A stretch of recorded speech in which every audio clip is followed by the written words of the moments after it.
These are some examples to help get you started with the material in Lesson 12.1. So what we're drawing is angles on the coordinate plane in standard position. In standard position, all the angles have a vertex at 0, 0. And what we call the initial side, the side that just stays put, is always on the positive part of the x-axis. And then the terminal side of the angle opens either counterclockwise for positive angles or clockwise for negative angles, and ends in one of the four quadrants, 1, 2, 3, or 4.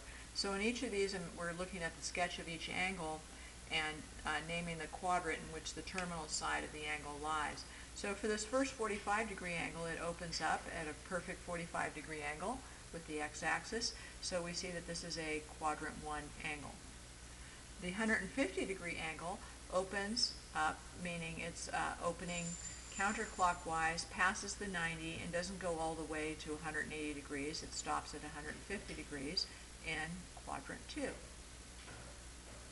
A 200-degree angle is going to open up counterclockwise, past 180 degrees by another 20 degrees, and end up in quadrant 3. A 350-degree angle almost makes a full 360-degree rotation around the coordinate plane, but it stops 10 degrees shy of that in quadrant 4.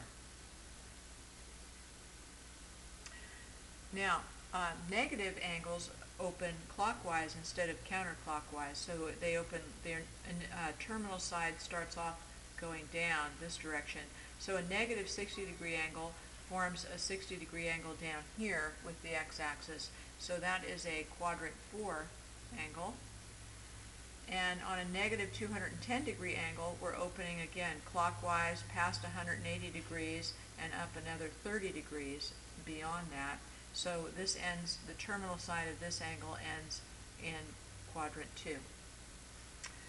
Okay, continuing on, we can also have angles that are larger than 360 degrees, either positive or negative. And what these do is they coil around, they wrap, they go a full 360 and then again some more. So in a 580-degree angle, if we start with 580 degrees and we subtract 360 from that, we see that it's going to look the same as, or what we're going to learn, be coterminal with a 220-degree angle. So in other words, it looks the same, it ends in the same position, the terminal side of the angle, as a 220-degree angle does. So the 580-degree angle opens counterclockwise, it goes around a full 360, and then it goes another 220 degrees, and it ends in quadrant 3. A negative 690-degree angle, if I take a negative 690 and I add 360 to it, I'd have to go around one full time, and I'm still negative, so I'm going to keep going until I get a positive angle between 0 and 360.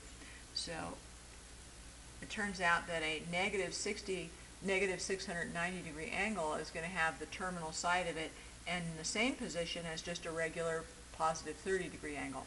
So a negative 690-degree angle will go around one full 360-degree rotation, and then another 330 degrees to this position and end up in quadrant 1. Okay, if I want to take an angle that's 1/6 of a counterclockwise rotation, that's going to be a positive angle, and it's going to be 1/6 of positive 360 degrees, or a 60-degree angle, which is terminal side in quadrant 1. Let's say I want to take an angle that's 2/3 of a clockwise rotation, so that tells me it's going to go like so. It's going to be a negative angle, so it's going to be 2/3 of negative 360 degrees, or negative 240 degrees. So it'll go past the 180 by another 60 degrees, forming a 60-degree angle down here with the x-axis, and end in quadrant 2.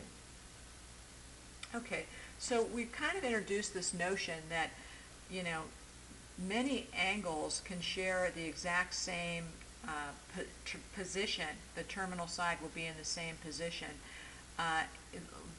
Like the 220-degree angle when I add multiples of 360 or subtract multiples of 360 from it, it's always going to go around a full time and end in the same position. So what we do to find angles that are coterminal with any given angle is that we can add multiples of 360 or subtract multiples of 360 from it to get other angles that look the same as this angle. So for a positive 750 degree angle, let's say that I want one coterminal angle that has to be between 0 and 360 degrees. Well, this is bigger than 360. So on my calculator, I'm just going to take 750 and I'm going to subtract 360, and so 750, and I subtract, let's clear it first. And I'm down to 390 degrees, so I'm still not between 0 and 360, so I'll subtract 360 again and get to a 30 degree angle. So I subtracted 360 twice and got to a 30 degree angle. So that's an angle between 0 and 360 that looks the same as a 750 degree angle. The terminal positions are in the same position, so those are called coterminal angles. So for a negative 575 degree angle, I'm going to do the same thing. I'm going to enter negative 575 into my calculator and add 360 until I get something that's between 0 and 360. So I'm at negative 215. I'll add 360 again, and I'm now at a positive 145 degrees. So I took this and I added 360 two times, and that got me to a positive 145 degree angle, which is coterminal with the negative 575. So looking back at this, this was that was a quadrant 1 angle, and a 145 degree angle is a quadrant 2 angle. Okay, so now I want to find more coterminal angles for a given angle. I want to find both a positive and a negative one. So if I start with positive 270 degrees, to find another positive coterminal angle, I could just add 360 degrees and say, well, 630 is one of them. And I could keep adding 360 to this to find a lot of angles, an infinite number, that are coterminal with 270. So now that was a positive one. If I also want to find a negative coterminal angle, I could start with 270 and subtract 360, and that gets me a negative 90 degree angle.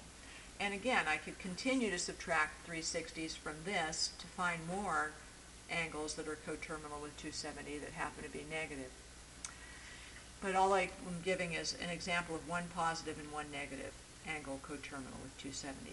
So with a negative 640 degree angle, that's already a big negative angle. So I'll add 360 to it, and I'll still be negative, so I'll use that as a negative coterminal angle. Then I'll take that negative 280 and I will add 360 to that again to get finally up to a positive angle of 80 degrees, and that's also coterminal with negative 640. So I have a positive and a negative example. Okay, in the last part we're going to be expressing degree measures that are in degrees, minutes, and seconds, which you just think of as hours, minutes, and seconds, because remember that there are 60 minutes in 1 degree. So 1 degree is, or 1 minute is 1/60th of a degree, and seconds, every second is 1/60th of a minute, so it's 160 times 60, or 3600th of a degree. So what I'm going to do is convert that into how many degrees in decimal is it, just in terms of degrees. So basically, like, I can kind of estimate it because I know that 12 minutes